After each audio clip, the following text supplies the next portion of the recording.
Yo tout le monde, c'est Kala, j'espère que vous allez bien. Bienvenue dans ce troisième épisode, à savoir comment configurer OBS Studio. Je vais vous expliquer à quoi sert exactement les docks et à quoi sert aussi le mode studio. Petit bonus, à savoir créer des profils et créer des scènes. Je vous rappelle que je stream tous les soirs à 21h30 sur Twitch. Tous mes réseaux sociaux apparaîtront aussi dans la description de YouTube. Je vous mettrai les liens pour télécharger OBS. On se retrouve tout de suite après l'intro.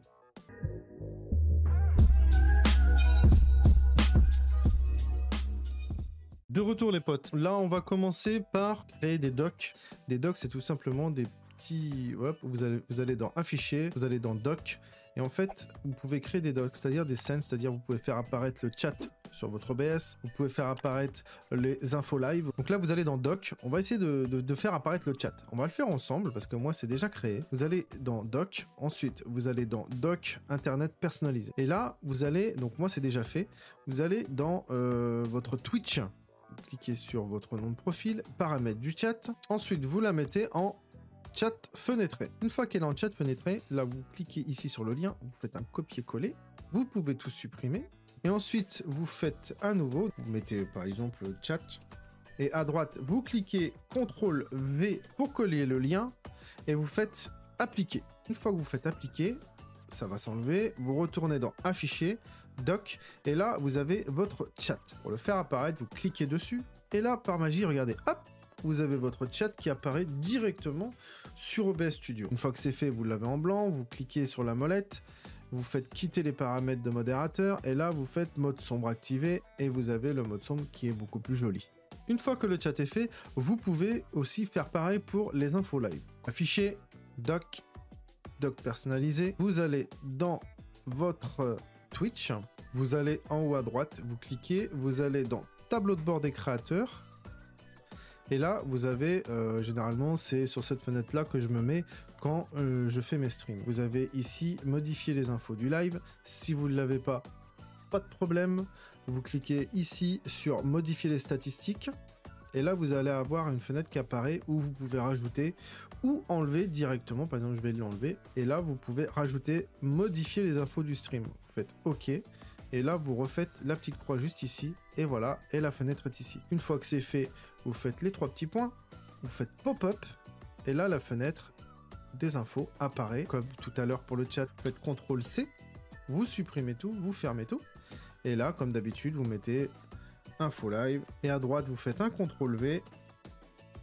vous faites appliquer, moi je vais pas le faire parce qu'elle est déjà créée, faites appliquer, et ensuite ça va s'enlever, vous retournez dans Afficher, Dock, et là vous avez la fenêtre info live, vous cliquez dessus pour la faire apparaître, et là, par magie, elle apparaît. Et à partir de là, vous avez votre OBS à droite, vous pouvez directement modifier vos petites infos sur le titre, sur les notifications de live, la catégorie, le public, les tags, enfin tout quoi, comme si vous étiez sur Twitch. Donc à partir de là, ça vous fait quand même un OBS assez complet. Vous pouvez continuer à en créer d'autres, des docks, il n'y a aucun problème, du moment où vous faites dock personnalisé, voilà. Vous pouvez faire apparaître les scènes, les sources, les mélangeurs, là vous cliquez sur statistiques, hop, et il y a une fenêtre de statistiques, voilà, qui apparaît. Vous avez les FPS, enfin vous avez toutes les statistiques de votre stream. Donc ensuite, si vous voulez, vous pouvez déplacer vos fenêtres directement. Alors soit vous les mettez, voilà, les unes au-dessus des autres, soit vous la prenez et vous faites ça et vous créez directement un chat comme ça où vous pouvez changer en appuyant sur une des fenêtres. Enfin bref, voilà, vous l'avez, vous pouvez déplacer tout, hein, même les sources, vous voyez, vous pouvez tout déplacer. Une fois que vous avez réglé votre OBS comme vous voulez, vous retournez dans Afficher, Dock et verrouillez l'interface. Comme ça, il n'y a pas de problème, vous faites pas de bêtises et c'est good. On va passer maintenant au mode studio. Qu'est-ce que c'est le mode studio? En fait, c'est tout simple. Quand vous cliquez dessus, vous allez avoir deux fenêtres qui vont apparaître. Vous avez l'aperçu et vous avez programme. Programme, c'est ce qui passe en direct tout de suite. Voilà, c'est si vous êtes en train de jouer, la fenêtre apparaît ici. Mais par exemple, le mode studio, c'est pas vous qui allez le gérer généralement. C'est si vous êtes vraiment un gros streamer ou quoi. Vous pouvez vous mettre en mode studio et c'est par exemple la personne qui s'occupe de ça juste à votre droite ou à votre gauche, ailleurs. C'est la personne qui gère votre live. Quand elle change de scène ou quoi, elle se met en mode studio et là, vous avez les deux fenêtres. Vous avez votre stream qui est ici et vous avez l'aperçu. On va créer une image, voilà. Donc là, on va dire qu'à droite, le programme, mon stream, il est en train de tourner. Donc là, je suis en train de jouer par exemple à un jeu. Vous me voyez avec ma cam, tout ça. Et puis hop, si je veux faire un moment pause, et pendant que moi je suis en train de jouer et que ça passe à droite, pendant ce temps-là, mon monteur ou la personne qui s'occupe de mon live ou quoi, ou même vous, éventuellement, si vous trouvez le moyen de le faire, vous pouvez être ici, préparer votre aperçu.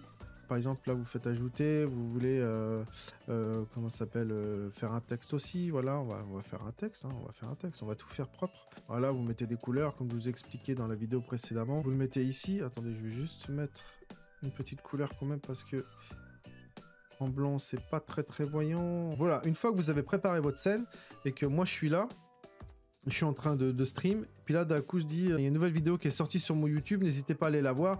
Et là, la personne qui s'occupe de mon live à ma droite, par exemple, il balance, il fait transition, et voilà, elle apparaît directement en live. En fait, c'est simple, l'aperçu, c'est ce que vous allez créer et envoyer au fur et à mesure du temps.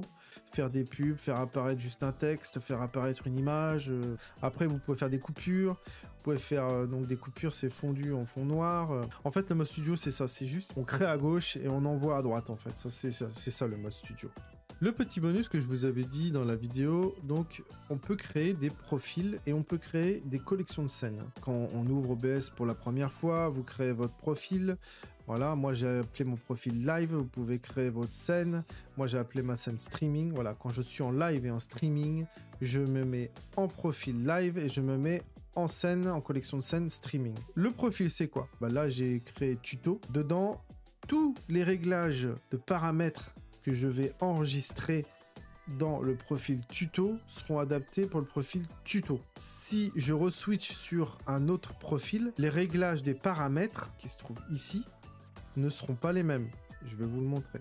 Tuto, je me suis mis en 1280 par 720 en 30 fps. C'est basique, c'est juste pour vous montrer. Tous les réglages que vous mettrez ici dans le profil tuto et que vous passez à un autre profil, par exemple le live, ça prendra les paramètres de live que j'ai fait, c'est-à-dire là vous voyez je suis en 1600 par 900, c'est mes paramètres de live avec 60. En fait les profils c'est ça, c'est des profils d'enregistrement pour les paramètres, tout simplement.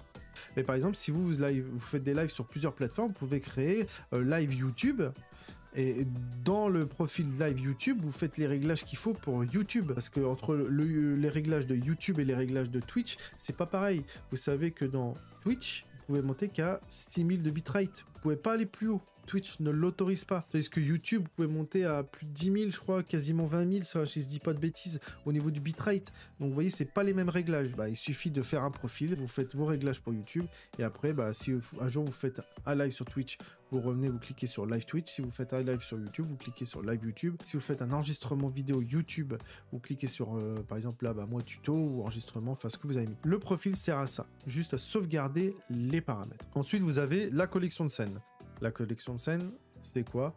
C'est le même système que le profil, sauf que c'est pour les scènes. Là, je suis en scène tuto, donc bien évidemment, j'ai rien. Je décide de me mettre en scène de streaming, je clique, et là, vous avez toutes mes scènes de streaming. Vous voyez, là, il y a tout, directement. Si vous avez le tuto, vous revenez sur tuto, mais vous n'avez pas de scène, ce sera les scènes que vous avez créées spécialement pour le tuto.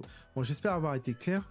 Donc vous avez le profil et la collection de scènes, c'est exactement pareil, sauf que un c'est pour les paramètres et un c'est pour les scènes, tout simplement. Voilà les potes, pour la dernière vidéo de OBS Studio, elle était assez courte je pense par rapport aux autres. Je vous rappelle encore que je stream tous les soirs à 21 h sur Twitch. N'hésitez pas à lâcher le petit follow, tous mes réseaux sociaux qui va se trouver dans la description de YouTube. Je vous dis à la prochaine pour d'autres vidéos.